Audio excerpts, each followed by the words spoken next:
Everyone, good evening. আজ evening থেকে ব্লগটা শুরু করছি। এখানে চিল্লামিল্লি হচ্ছে, শুনতে পাবা না আমার কথা। যাই হোক, আমি এর মধ্যে ব্লগটা শুরু করলাম আজকে ইভিনিং থেকে। তো এই সারাদিন আর কি গেল যেমন তেমন। তো শরীরটা ঠিক না, যার কারণে তো আজকে মানে সন্ধ্যাবেলায় যেহেতু আর কি সন্ধ্যা থেকে ব্লগটা শুরু করেছি, তো এখন ইভিনিংয়ে আমাদের ইভিনিং স্ন্যাক্স হবে হচ্ছে তোমার কি বলে এটাকে, কুমড়োর ফুল। কালকের থেকে হচ্ছে, একবার করে আসছে একবার করে যাচ্ছে। হ্যাঁ, কুমড়োর ফুল যেটা ভিডিওতে দেখেছিলাম ওটা খাওয়া হয়ে গেছে, এটা আবার অন্য। তো দেখি কি করছো। ও বেসন গোলা হচ্ছে এখানে, কুমড়োর ফুল করা হবে। এই ছেলেটা আজকে গেছিল,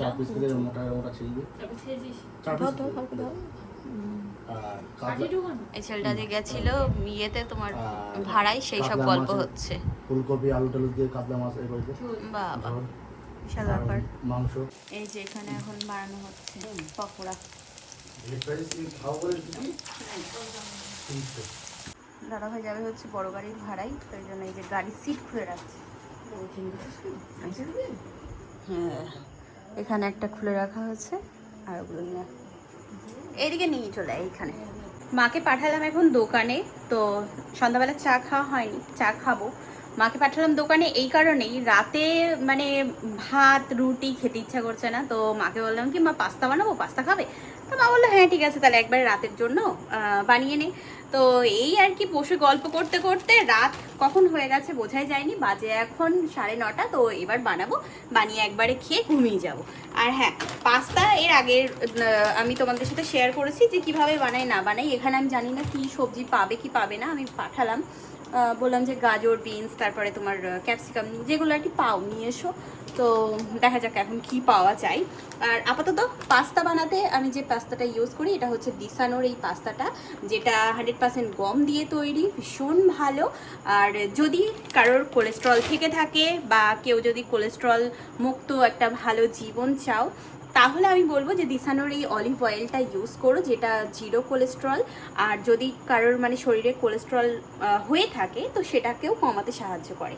তো আমি তো এটা আর কি বাই করেছি, তো সেখান থেকে কোনো ভাজাভুজি খেতে হলে বা পাস্তা চাউমিন এগুলো খেতে হলে তখন আমি এই অলিভ অয়েলটা ইউজ করছি, খুব ভালো বেশ। তো এখানে আমি এখন এই যে করে নিয়েছি, জল বসাবো, এখনো ফ্যান চলছে। আর এখানে শুধুমাত্র পেঁয়াজ লঙ্কা আর কেটেছি টমেটো।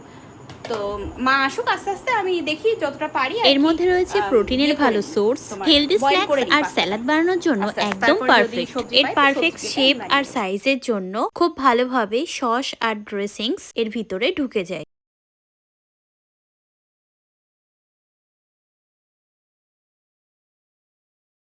এই যে এখন হ্যাঁ দিদিমণি রোজকার ইন্ডিয়ান রান্নার জন্য আজকে আবার কালা করে আবার কালা নিয়ে তাই রান্নার যে অরিজিনাল টেস্টটা সেটা কিন্তু একদমই পাল্টায় না।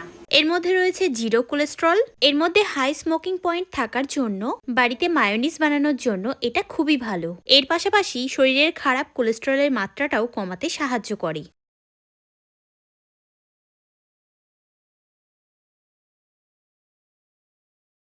তাই যে প্লেটে আমি নামিয়ে নিয়েছি পাস্তা। অল্প করেই করেছিলাম আসলে, আজকে বাড়িতে আমাদের দুপুরে বিরিয়ানি রান্না হয়েছিল, তো ওই জন্যই। আর রাতে রুটি তরকারি খেতে ইচ্ছে করছে না, তো ওই জন্য মা বলে যে অল্প করে বানা, একটুখানি বিরিয়ানি আছে তো ওগুলো দিয়ে হয়ে যাবে। যাই হোক, পাস্তা বানিয়ে নিলাম। আর হ্যাঁ, তোমাদেরকে বলেছি যে দিসানোর এই পাস্তা আর দিসানোর এই অলিভ অয়েলটা খুবই ভালো। যদি তোমরা বাই করতে চাও তাহলে চলে যেও আমার কমেন্ট বক্সে, ওখানে লিঙ্ক দেওয়া আছে, তো ওখান থেকে তোমরা বাই করে নিও, ঠিক আছে? থামস আপ দিয়ে দিচ্ছি, থামস আপ। তাই যে রাতে খাওয়া দাওয়া করে চলে আসলাম ঘরে, নাইটিটা চেঞ্জ করে নিলাম, গরম লাগছে, ঘেমে একাকার হয়ে গেছি। তা মাকে বললাম কি যে উপর থেকে একটা নাইটি দাও, করবো চেঞ্জ করে তারপরে শোবো। তো চলো আজকে ভিডিওটা এই পর্যন্তই রাখছি, আবার নেক্সট আর কি সকালে দেখা হচ্ছে, ঠিক আছে? আজকের মতো আপাতত এই পর্যন্তই, টাটা। Good morning everyone. গতকালকের ভিডিওটা আজকে আবার কন্টিনিউ করছি। সকাল থেকে বেশ গরম পড়েছে, মানে ঘুম থেকে ওঠার পরে এত মানে পিচপিচে গরম লাগছে, বেকার পুরো। তো যাই হোক, উঠে পড়েছি। আজকে দাদাভাই মানে গতকালকে রাতে দাদাভাই গেছিলো হচ্ছে ফুলের ভাড়াতে, তো ওই যে গাড়ি নিয়ে আসলো, গাড়ির সিট টিট খুলে রাখলো। আজকে সকালে বাড়ি এসে আবার মালিকের বাড়িতে গাড়িটা দিতে গেছে, আবার বিকেলে ওর ভাড়া আছে, ও যাবে হচ্ছে তোমার কলকাতার ওদিকটাই। তো ওই জন্যই তাড়াতাড়ি করছে মা রান্না বান্না জন্য। তো সকালে চা খাইয়ে বলছে তাড়াতাড়ি কর রান্না করতে হবে। আর মানে কি বলো তো, গতকালকে রাতে ও বেরিয়েছে হচ্ছে ওরকম 3টের দিকে, সেভাবে ঘুম আর কি হয়নি সবার, ঠিক আছে। তো উঠতেও বেলা হয়ে গেছে, তো ওই জন্য আরও বেশি সমস্যা, ঘামছি কীভাবে। চলো ভিডিওটা কন্টিনিউ করলাম, আশা করি ভালো লাগবে। তাই যে মা সকালবেলা এখন যাচ্ছে হচ্ছে রেশন তুলতে, বিশাল তাড়াহুড়ো আজকে মার। এরপরে আবার দাদাভাই আবার বেরোবে ভাড়াই, তো রান্না মানে বসিয়ে দিয়েছে, তাড়াতাড়ি করে এখন আবার যাচ্ছে রেশন তুলতে। মানে যেদিন কাজ থাকবে না তো থাকবে না, যেদিন থাকবে তা একবারে সব কিছু থাকবে, দৌড়াচ্ছে। এখন বেরোলাম বাইরে, আসলে যাচ্ছি হচ্ছে ইয়েতে তোমার দেখি পাশে আশেপাশে যে বাড়িগুলো আছে আমার জমির পাশে, তো ওনার বলে দেখি যে কারেন্ট পাওয়া যায় কি, জমিতে গেটটা আজকে লাগানো হবে, তো ওই জন্যই বলতে যাচ্ছি দেখি। আসলে ওখানে এখনও কারেন্টের কোনো ব্যবস্থা এমনি মানে পোস্ট আছে, কিন্তু কোনো বাড়ি নেই, তো ওই জন্যই সমস্যা। তাই যে হ্যাঁ, এইরকমটা থাকলে তখন একটা মানা যায় বল, আর এর থেকে বেশি রোদ হলে তখন পারা যাচ্ছে না, গ্রিল নিয়ে যাওয়া হচ্ছে, বিভৎস রোদ।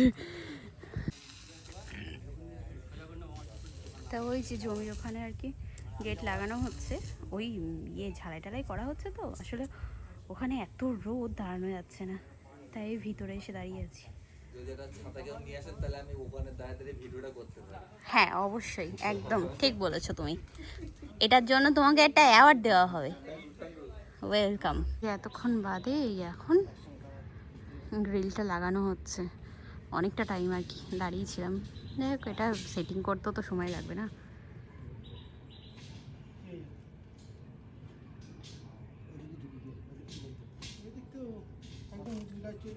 তাই যে বাড়ি চলে এসেছি, ওখানে আর কি যা রোদ, বাপরে রোদের তাপ বলার মতন না। বাজে এখন 2:30, যাবো এখন স্নান করব, এখনো পর্যন্ত স্নান হয়নি আমার। আসলে ওখানে ওই কাজ করতে এসেছিলো, তো ওই পাশের ওই বাড়িগুলোতে বলে তারপর একটা বাড়ির থেকে আর কি কারেন্ট পাওয়া গেছে। তো ওদের আর কি ইয়েতে তোমার সমস্যা, আমার ওখানে বললাম যে পোস্ট পড়েছে, কিন্তু যেহেতু কারোর ঘর হয়নি, তো ওই জন্য ওখানকার কাছাকাছি কারোর কাছ থেকে নেওয়া যাবে না, মানে ওখানে নেই বলতে গেলে। তো এবার পোস্ট আছে, লাইন নেই, তো কারেন্ট নেবে কী করে মিটার থেকে, তাই একটা বাড়ির থেকে মিটার নিয়ে তাই করলো কাজ। যাবো এখন স্নান করব। তো এখন চলে আসলাম হচ্ছে দাদা ভাইয়ের ঘরে। আসলে পুক্কু ওখানে আর কি পড়াচ্ছে বাচ্চা, ওর আর কি টিউশনি পড়াই যে বাচ্চাগুলোকে, তো এসছে পড়তে, তো ওই জন্যই পড়াচ্ছে। তাই আমি ভাবলাম যে তাহলে আমি দাদা ভাইয়ের ঘরে বসি। উপরে গিয়ে বসা যাবে না, কারণ উপরে বিভৎস গরম।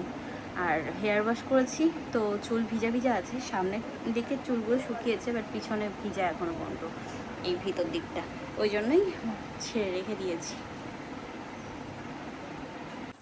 আজকের আকাশটা দেখো কীরকম হয়েছে, পুরো একদম লাল হয়ে আছে। আমি এখন এই জানলার বাইরে দিয়ে আর কি দেখলাম একটুখানি, দেখি কি ভালো লাগছে, দেখা হলো যে চলো তোমাদেরকেও একটু দেখাই। পুরো লাল হয়ে আছে, আর ওই গাছের এই ভিতরটা দিয়ে দেখতে হেভি লাগছে এই জায়গাটা দিয়ে। তাই যে এখন রেডি হয়ে গেছি, আমার ক্লাস আর কি 6:30 থেকে, তো রেডি হয়ে এখন দাঁড়িয়ে আছি, আর 5 মিনিট বাকি আছে হাতে। এই আসলাম সবাই মাত্র, মুখ টুক পুরো একদম জল দিয়ে ভালোভাবে ধুয়ে এসেছি, তা মনে হচ্ছে আমার মুখ চোখ টোক দিয়ে একদম আগুন ছুটছে, গরম, বরফ ঘুরছে এখন। এগুলো লাল হয়ে গেছে আমার মুখই, কপাল টপাল পুরো। এটা দিয়ে একটু আরাম হচ্ছে। এই যে এখন এখানে এসে বানাচ্ছি হচ্ছে তালের বড়া, বানাবো আর কি। এখানে দাও ময়দা দাও, আগে চিনি টিনি দিয়ে বেশ ভালোভাবে মাখিয়ে রাখি, তাহলে চিনিটাও গলে যাক, তারপরে দেবো তাল ফ্রিজে ঠান্ডা এখন, কোনো ব্যাপার না, বলে ঘুমাবি। এখানে এখন বড়া এই যে হচ্ছে, ঠিক আছে, সোজা করে ছাড়ছিলাম, উনি তো ঘুমিয়ে পড়ছে, তা আমি কি করবো। আমি তালের বড়া ছাড়ছি আর আমার মা বলছে যে সোজা করে বসা, সোজা করে বসা। তা ও যদি ঘুমিয়ে পড়ে তা আমি কি করবো? তাই যে তালের বড়া ভেজে নেওয়া হচ্ছে, বেশ সুন্দর সুন্দর টুবু টুবু তালের বড়া, হেভি লাগছে দেখতে। আমি এই শর্ট কুর্তিটা পরে ইয়েতে মানে মাকে দেখাচ্ছিলাম যে সেলাইটা করতে হবে কি দেখি, তা গায়ে দিয়ে দেখলাম যে একদম ঠিকঠাক আছে, সব কিছু পারফেক্ট আছে, বাট ভিতরে একটু কাপড় নেই। তো এই জন্য আমি ভাবছি যে অসুবিধা হয় কি, একদম কাপড় নেই ভিতরে, বুঝছো।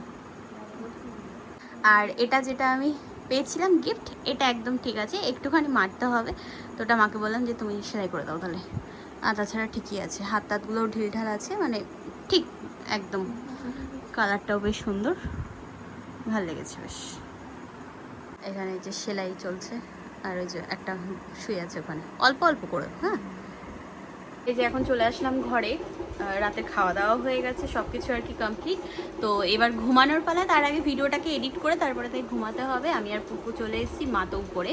তো জামা কাপড় আমিও পরলাম, পরে দেখলাম, এমনকি মা কয়েকটা জামা কাপড় আর কি নিয়েছিল অনেক আগে, তো সেগুলো সেলাই করা হয়নি, সেগুলো পরে পরে আর কি ট্রায়াল দিচ্ছিল, আর তারপরে ঢং করে করে আমাদেরকে দেখাচ্ছিল। তো আমরা দুটো মিলে অত্যাচার সহ্য করে এই যে এখন এসছি নিচে। যাই হোক, চলো আজকের মতো ভিডিওটা এই পর্যন্তই। কেমন লাগলো ব্লগটা জানিও। আগামীকাল দেখা হচ্ছে একটা নতুন ব্লগ নিয়ে। আজকের মতো tata, bye bye, good night and sweet dream. ভালো থেকো সবাই, টাটা।